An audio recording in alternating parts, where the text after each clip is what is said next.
Mars के साथ एक ऐसा मसला है जिसको ना साइंस के दम पर ठीक किया जा सकता है ना ही किसी और तरीके से। कहते हैं मार्स एक लाइफलेस प्लेनेट है जहां नेचुरली जिंदगी पॉसिबल नहीं है। साइंटिस्ट ने वहां इंसानों को टेक्नोलॉजी के दम पर जिंदा रखने के लिए तरीके तो ढूंढ लिए हैं, लेकिन इंसानी उम्मीदों के नए मरकज इस खामोश लाल प्लेनेट के शायद कुछ और ही प्लान्स हैं। यहाँ एक ऐसा खतरनाक फिनोमेनॉन पाया जाता है जो नासा के अपॉर्चुनिटी रोवर की जान ले चुका है। मार्स के इस खास मसले पर डिस्कस करने से पहले हमें ये जानना होगा कि क्यों हम अपना सब कुछ दांव पर लगाकर 21 करोड़ किलोमीटर दूर एक बंजर प्लेनेट से उम्मीद लगाए बैठे हैं। देखिए, साइंसदानों का मानना है कि अर्थ पर इंसानों के लिए अभी तक जो भी नेचुरल रिसोर्सेज हैं वो आहिस्ता आहिस्ता खत्म हो रहे हैं। ग्लेशियर्स मेल्ट हो रहे हैं, रिवर्स सूख रही हैं और इक्वेटर के पास रहना दिन ब दिन मुश्किल होता जा रहा है। एस्टिमेट्स के मुताबिक ईयर 2100 तक अगर हम ग्रीन हाउस इफेक्ट पर काबू भी पा लें, फिर भी दुनिया के तमाम ग्लेशियर्स का बड़ा हिस्सा पिघल चुका होगा, जिसकी वजह से ताज़ा पानी नायाब होकर रह जाएगा। लेकिन इन सब के अलावा अगर हमारी दुनिया पर कोई ऐसी आफत आ जाती है जैसा कि कोई खतरनाक पेंडेमिक, ग्लोबल न्यूक्लियर वॉर या फिर कोई एस्टेरॉयड इम्पैक्ट, तो ह्यूमन सिविलाइजेशन को आगे बढ़ाने के लिए कोई और ऑप्शन नहीं बचेगा। और फिर जिस तरह दुनिया से डायनासोर्स का खात्मा हुआ, इंसानों का भी हो सकता है।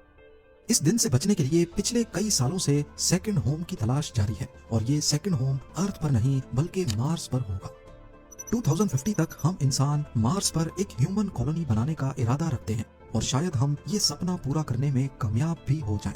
इस मिशन के लिए साइंसदानों ने हमारे पड़ोसी प्लेनेट मार्स को इस वजह से चुना है क्योंकि मार्स और अर्थ आपस में बहुत सारे फीचर्स शेयर करते हैं, जैसा कि दिन का वक्त। मार्स पर एक दिन, जिसे सोल कहते हैं, तकरीबन 24.6 आवर्स का होता है, यानी अर्थ के एक दिन से सिर्फ 36 मिनट बड़ा। मार्स पर भी अर्थ की तरह मुख्तलिफ मौसम देखे गए हैं, जैसे समर्स, विंटर्स, ऑटम और स्प्रिंग।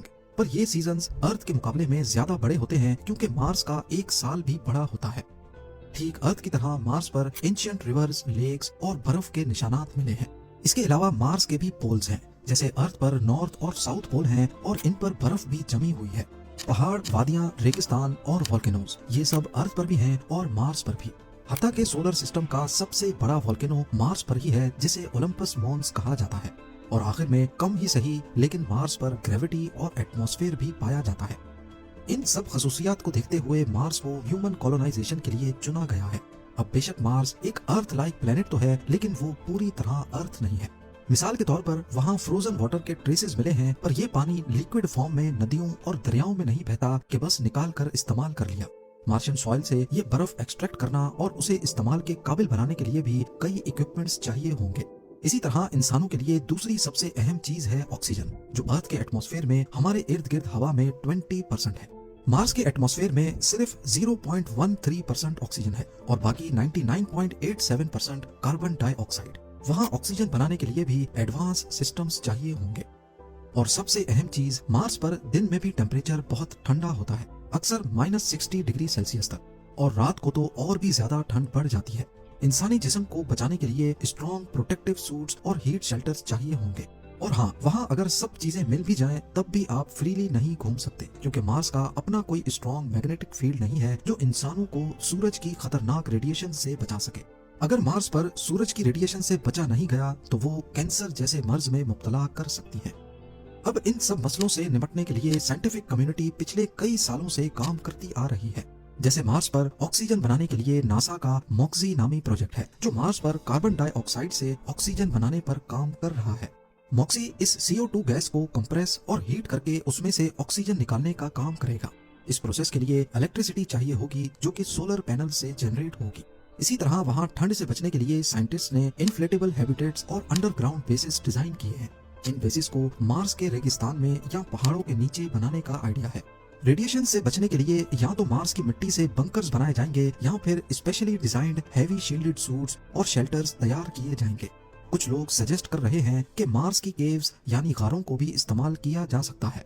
मार्स पर पानी के हल के लिए भी एक तरीका मौजूद है। जैसा कि आप जानते हैं कि मार्स की जमीन के नीचे बर्फ मौजूद है। नासा और यूरोपियन स्पेस एजेंसी पानी को एक्सट्रैक्ट करने के लिए ड्रिलिंग और हीटिंग टेक्नोलॉजी डेवलप कर रही है। ये पानी पीने के लिए, फार्मिंग और ऑक्सीजन प्रोडक्शन के लिए इस्तेमाल होगा। ऑक्सीजन, पानी, रेडिएशन और ठंड से बचने के सॉल्यूशंस तो हो गए, लेकिन ह्यूमन कॉलोनी को जिंदा रखने के लिए एक आखिरी चीज है खाना। तो आपको बताते चलें कि कंट्रोल्ड एनवायरनमेंट एग्रीकल्चर का कॉन्सेप्ट भी तैयार हो चुका है।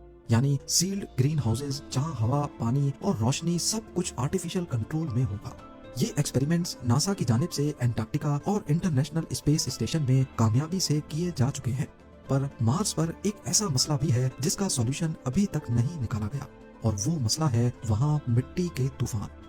मार्स का लाल और सुनसान चेहरा पहली नजर में एक खामोश, बेजान मंजर पेश करता है। तस्वीरों में देखकर ये सैयारा एक पुरसुकून और लाइफलेस जगह लगती है। हर तरफ फैले रेगिस्तान, पत्थर और हल्की सी हवा की सीटी, जैसे वक्त यहाँ रुक गया हो।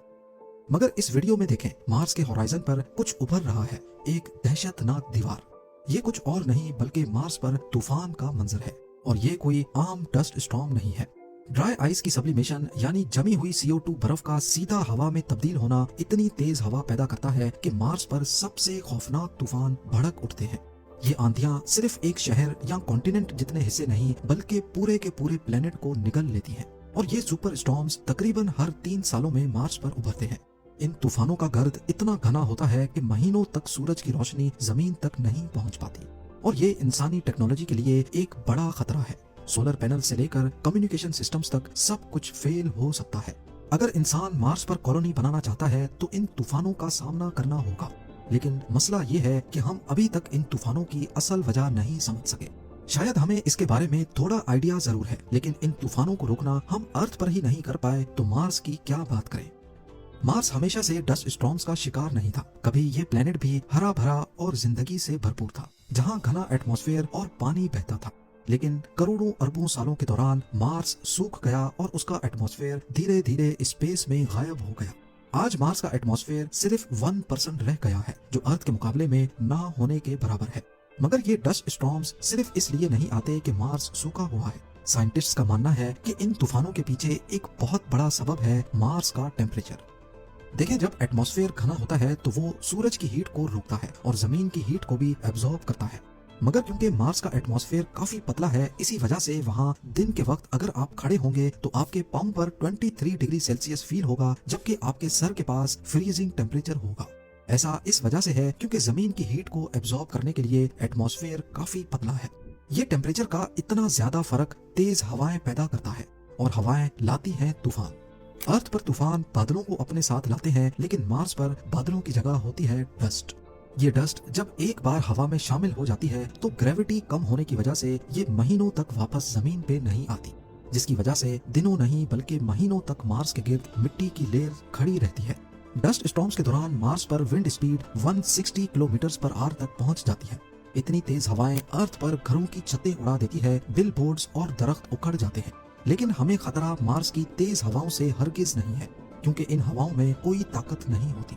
कंपैरिजन के लिए देखा जाए तो मार्स की 100 किलोमीटर पर आवर की हवा अर्थ की सिर्फ 10 किलोमीटर पर आवर की हवा जितनी ताकत रखती है, और इसकी वजह वहाँ का पतला एटमॉस्फेयर ही है। हमें खतरा वहाँ की तेज हवाओं से नहीं बल्कि इन डस्ट स्टॉर्म्स की वजह से ब्लॉक होने वाली सनलाइट से है, क्योंकि अभी तक वहाँ ह्यूमन कॉलोनी को जिंदा रखने के लिए जितने भी सॉल्यूशंस हैं वो सोलर पावर के गिर्द घूम रहे हैं, और अगर कई महीनों तक हमें सोलर पावर ना मिले तो वहाँ जिंदगी की गाड़ी रुक सकती है। 24 जनवरी 2004 को नासा का अपॉर्चुनिटी रोवर मार्स पर लैंड करता है। इसका मिशन वैसे तो सिर्फ 90 दिनों का था, लेकिन अगले 15 सालों तक ये मार्स की जमीन पर मुख्तलिफ एक्सपेरिमेंट्स करता रहा। पर एक दिन इसका सामना हुआ एक बहुत बड़े डस्ट स्टॉर्म से। 2018 में पहली बार नासा को पता चला कि मार्स के डस्ट स्टॉर्म्स कितने खतरनाक हो सकते हैं। इस दौरान अपॉर्चुनिटी के सोलर पैनल्स पर पड़ने वाली सनलाइट 96% तक कम हो गई, और अब इसकी बैटरी भी चार्ज नहीं हो पा रही थी। अपॉर्चुनिटी से ली गई इन तस्वीरों में देखा जा सकता है कि 30 दिनों के दौरान मिट्टी के बादलों ने कितनी ज्यादा सनलाइट ब्लॉक की है। कुछ महीनों तक अपॉर्चुनिटी ने नासा का साथ दिया, लेकिन उसके बाद वो डीप स्लीप मोड में चला गया।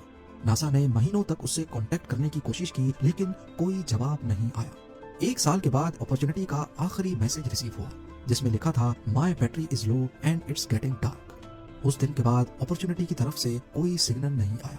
उम्मीद है कि ये वीडियो भी आप लोग भरपूर लाइक और शेयर करेंगे। आप लोगों के प्यार भरे कमेंट्स का बेहद शुक्रिया। मिलते हैं अगली शानदार वीडियो में। Audio Jungle.